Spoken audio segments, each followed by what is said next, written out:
इससे बड़ी धोखाधड़ी धर्म के क्षेत्र में लोगों के साथ में और क्या हो सकती है, बताओ आप। ये धोखाधड़ी तो है, ये बिजनेसमैन लोग हैं, ये मूर्ति के व्यापार से लोगों का जो है ना धन अर्जित करने का लोग काम कर रहे हैं। तो वेद ने कहा सपर्यगा शुक्रम अकायम अवृणम अस्नावीरम शुद्धम अपाप विद्धम। परमात्मा शुद्ध स्वरूप है। अब बात को ध्यान से सुनना, क्या कह रहा है वेद, उसका स्वरूप कैसा है, शुद्ध स्वरूप है। अब यहां पर बहुत सारे लोगों ने प्रश्न किया, और विशेष करके एक हमारे यहां बहुत सारे पंथ चलते हैं, सनातनियों में बहुत सारे पंथ हैं, उसमें एक पंथ है जिसका नाम है ब्रह्मा कुमारी। आप लोगों में भी कोई उनसे अटैचमेंट हो सकता है, नहीं तो आपके यहां तो उनका भी मत खूब प्रसारित हो रहा होगा, ब्रह्मा कुमारी। ये लोग पूरी तरह से नास्तिक लोग हैं, वेद के सिद्धांत को एक को भी नहीं मानते। इनकी जो मान्यताएं सारे घर की और उल जुलूल मान्यताएं लोगों की।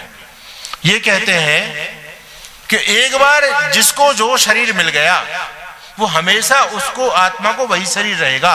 एक बार जिसको जो बना दिया, एक बार जो कुत्ता बन गया वो कुत्ता ही रहेगा, गधा बन गया वो गधा ही रहेगा, और इंसान बन गया वो इंसान ही रहेगा। आपकी क्या मान्यता है, बोलो। नींद आ रही है क्या आप लोगों को? जो सो रहे हैं उनको जगा दो, सोते हुए को जगाना ही अपना काम है। देखो पीछे माता जी सो रही, जगा दो, पुण्य का काम है। हाँ, सोते हुए को जगाओ। मैं पूछ रहा हूं आपकी क्या मान्यता है? एक बार इंसान का शरीर मिल गया तो हमेशा यही मिलता रहेगा क्या? नहीं मिलेगा। ठीक है, ये वेद की मान्यता है। लेकिन वो लोग कहते हैं कि एक बार जिसको जो आत्मा को जो शरीर मिल गया उसको वही मिलेगा। कुत्ता हमेशा कुत्ता ही बनता रहेगा, गधा गधा ही बनता रहेगा, इंसान इंसान ही बनता रहेगा। तो हमने कहा भैया तुम साधना क्यों कर रहे हो, तुम श्रेष्ठ कर्म क्यों करते हो? हम तो इसलिए करते हैं कि हमारी मानव योनि छिन नहीं जाए, भगवान अगले जन्म में कुत्ता गधा घोड़ा ना बना दे। अरे तुम्हारा तो पक्का पेटेंट है ना, फिर तुम क्यों कर रहे हो? खूब डकैती डालो, बदमाशी करो, मक्कारी करो, खूब लोगों का धन खींचो। तुमसे मनुष्य शरीर को छीनने वाला कोई है ही नहीं। बदमाशी करो ना, व्यभिचार फैलाओ समाज में खूब। उनके पास इसका कोई जवाब नहीं।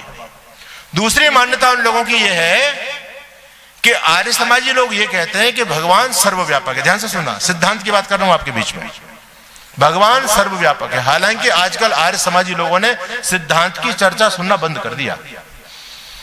सिद्धांत की चर्चा होती है तो लोग भाग जाते हैं, ये बाबा जी पता नहीं क्या बोल रहे हैं।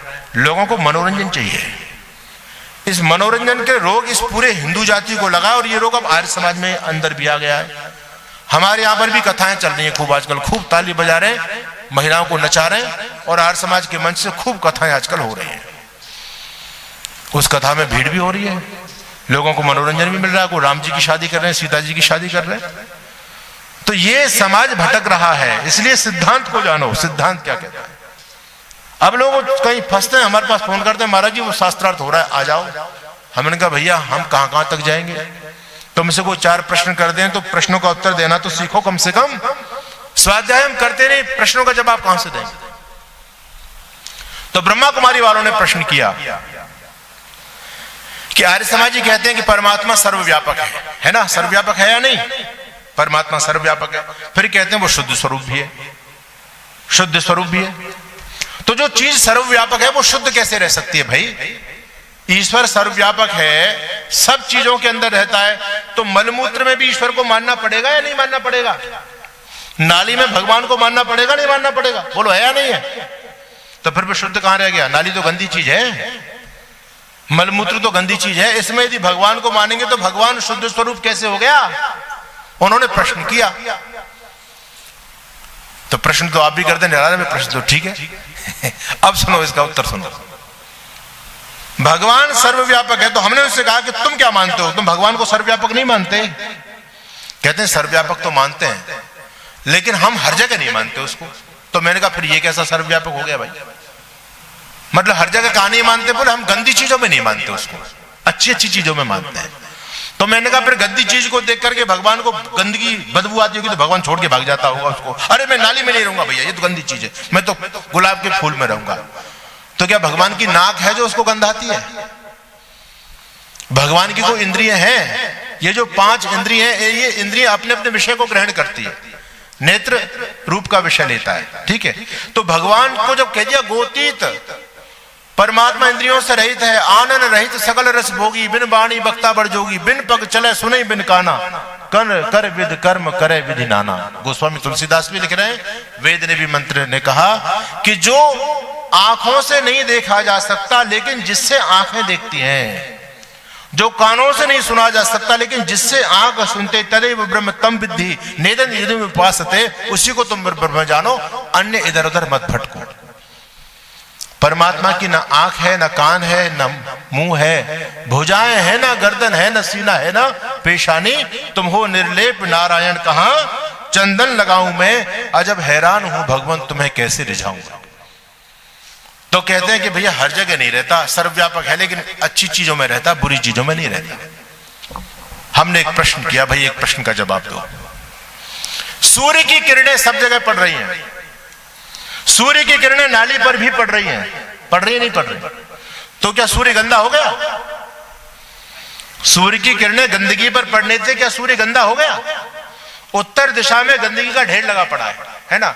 आपके शामली का कूड़ा कचरा कहां पड़ता है? एक जगह सरकार ने व्यवस्था की हुई होगी, है ना। मान लो पश्चिम में पड़ता होगा, पश्चिम में पूरी शामली की गंदगी पड़ी हुई है, तो क्या पश्चिम दिशा गंदी हो गई? एक और उदाहरण देता हूं आपको। आजकल सोने का क्या रेट चल रहा है? रिकॉर्ड तोड़ दिए ना, 1 लाख से ऊपर चला गया।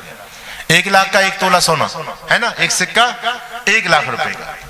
आपके पास एक सिक्का है 1 लाख रुपए का, 1 तोला सोना है, उसकी कीमत 1 लाख रुपए। वो सिक्का आपका गंदगी में गिर जाए, अब कितने का रहेगा? कुछ कमी नहीं होगी क्या? रेट गिरेगा नहीं गिरेगा? वो उतना ही, उसमें कोई फर्क नहीं है, ठीक है। अब शास्त्रीय यदि मैं बात कहूं आपके बीच में, धन्यवाद, शास्त्रीय में बात कहूं आपके बीच में, तो शास्त्र क्या कहता है?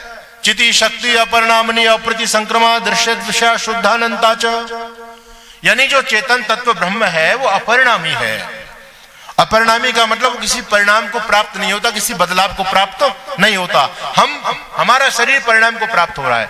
हम पहले बच्चे थे, फिर बड़े हुए, फिर वृद्ध होंगे, फिर एक दिन मर जाएंगे, ठीक है। हम परिणाम को प्राप्त हो रहे हैं, हम दुखी होते हैं, कभी सुखी होते हैं, हम परिणाम को प्राप्त होते हैं, लेकिन परमात्मा किसी परिणाम को प्राप्त नहीं होता। चिति शक्ति अपरिणामिनी अप्रति संक्रमा। अप्रति संक्रमा का मतलब होता है कि उसमें कुछ संक्रमण नहीं होता। जैसे संक्रामक रोग होते हैं ना, संक्रामक रोग उनको कहते हैं जो एक से दूसरे में घुसते हैं, है ना। संक्रमण फैल रहा है भाई, जुकाम खांसी के रोग संक्रामक होते हैं, एक से दूसरे में लग जाते हैं। तो परमात्मा को कह दिया अप्रति संक्रमा, वो किसी को संक्रामित नहीं होता, उसमें कुछ घुसता नहीं है। अच्छा, परमात्मा सूक्ष्माति सूक्ष्म है, याद रखना। सूक्ष्म चीज स्थूल चीज में घुस जाती है, स्थूल का प्रभाव सूक्ष्म में नहीं होता, सूक्ष्म का प्रभाव स्थूल में होता है। जैसे लोहा और अग्नि, दोनों में सूक्ष्म क्या है? लोहा सूक्ष्म है, अग्नि सूक्ष्म है? बोलो तो सही, बात समझ में आ रही है नहीं आ रही आपके? अरे मुंडी मुंडी हिलाओ, कुछ पता तो चले। बात समझ में आ रही है नहीं आ रही? दोनों में सूक्ष्म कौन सी है? लोहा सूक्ष्म है, अग्नि सूक्ष्म है? हाँ, अग्नि सूक्ष्म है। तो लोहा अग्नि में नहीं घुसता, बल्कि अग्नि लोहे में घुसती है ना। अग्नि लोहे में घुस जाती है, लोहा अग्नि में नहीं घुस सकता, क्योंकि वो स्थूल है, सूक्ष्म ही घुसती है, और सूक्ष्म का प्रभाव स्थूल पर पड़ता है। अग्नि जब लोहे में घुसती है तो लोहा लाल हो जाता है ना। अग्नि ने अपना रूप, अपना गुण किसको दिया? लोहे को दिया। ये सिद्धांत है। अब लोग सिद्धांतों को जानते नहीं है, सिद्धांत की चर्चा सुनते नहीं है, बस मन में जो आया वो बकते रहते हैं। हमारे यहाँ एक आर्य समाजी परिवार की बहन थी, वो आर्य समाज में जाती थी जैसे आप लोग आती, लेकिन उसकी शादी किसी ब्रह्म कुमारी परिवार में हो गई। जब शादी हो गई तो वहां पर यही प्रश्न उसने कर दिया उसके ससुराल वालों ने कि तुम आर्य समाजी लोग हो, तुम ईश्वर को सर्वव्यापक मानते हो, फिर शुद्ध स्वरूप भी कहते हो। भाई जब सर्वव्यापक चीज है तो शुद्ध कैसे रहेगी? वो तो गंदी चीजों में रहेगा तो गंदा हो जाएगा ईश्वर। अब बेचारी, उसने कुछ विद्वानों को सुना था, लेकिन वो विदुषी नहीं बनी थी, इस प्रश्न का उत्तर उसके पास में नहीं था। लेकिन उसके मन में यह बात बहुत गहराई तक बैठी हुई थी कि आर्य समाज की बात को कोई दुनिया में काट नहीं सकता। ये जो बात है वेद की बात कहते हैं, तार्किक बात कहते हैं। अब मैं इनका उत्तर नहीं दे पा रही हूं, इसका मतलब मैंने पढ़ा नहीं आर्य समाज को, समझा नहीं है, तो कमी मेरी है। लेकिन आर्य समाज के सिद्धांतों में कोई कमी नहीं है। लेकिन उसके ससुराल वाले रोज प्रश्न करते थे, हमारे प्रश्न का जवाब दे दे, हमारे प्रश्न का जवाब दे दे। उसने कहा मुझे तुम 6 महीने का समय दो, जब तुम्हारे प्रश्न का मैं जवाब दूंगी। उसने कहा चल तू 6 महीने बाद दे देना। उस बहन ने फिर अध्ययन किया, उसने बहुत पुस्तकों को पढ़ा, बहुत पढ़ करके विदुषी बन गई वो। और विदुषी बनने के बाद उसने एक पुस्तक लिखी कि हाँ ईश्वर सर्वव्यापक है। वो पुस्तक गोविंदराम हासानंद दिल्ली से प्रकाशित है, लेकर के पढ़ना। जो लोग ईश्वर की सर्वव्यापकता पर प्रश्न चिन्ह पैदा करते हैं ना, उनके गाल के मुंह पर तमाचा दिया उस बहन ने। ईश्वर सर्वव्यापक है, सर्वव्यापक मानने से ईश्वर में कोई दोष नहीं आता। तब वेद ने कहा शुद्धम, परमपिता परमात्मा शुद्ध स्वरूप है। अपाप विद्धम, अपाप विद्धम का मतलब होता है वो पाप से रहित है। परमात्मा कभी भी पाप में संलिप्त नहीं होता है, परमात्मा कभी भी पाप के कर्म नहीं करता। याद रखना, अविद्या आदि दोषों से युक्त होकर के जीवात्मा पाप पंख में फंस जाता है, लेकिन परमात्मा को कभी अविद्या आदि दोष नहीं लगता। इसलिए परमात्मा शुद्ध स्वरूप है, वो पाप से बचा हुआ है। लेकिन फिर भी संसार के लोगों ने भगवान को भी पाप में स्थान दिया। आप लोगों ने एक भजन सुना होगा, दुनिया में तेरा है बड़ा नाम, आज मुझे भी तुझसे पड़ गया काम। मेरी विनती सुने तो जानू मानू तुझे मैं राम, और राम नहीं तो कर दूंगा सारे जग में तुझे बदनाम। अब ये बताओ क्या भगवान भी बदनामी के काम करता है? अगर भगवान बदनामी के काम करेगा तो हम उससे क्या प्रेरणा लेंगे? वही खुद बदनाम हो रहा है, हम इससे क्या, उसकी भक्ति करने से हमको क्या मिलेगा? तो ये ऐसे ऐसे लोग हैं, कुछ भी लिख देते हैं और लोग गा रहे हैं भक्ति के नाम पर। वेद ने कहा अपाप विद्धम, वो परमपिता परमात्मा पाप से रहित है, वो कभी भी पाप में नहीं फंसता, क्योंकि पाप का कारण है अविद्या। अविद्या जीवात्मा को होती है, परमात्मा को अविद्या नहीं होती, याद रखना। इसलिए परमात्मा पाप से रहित है। अपाप विद्धम कवि ही, कवि का मतलब होता है सर्वज्ञ, परमात्मा सब कुछ जानता है। कवि मनीषी, मनीषी का मतलब है मनोगत भावों को जानने वाला।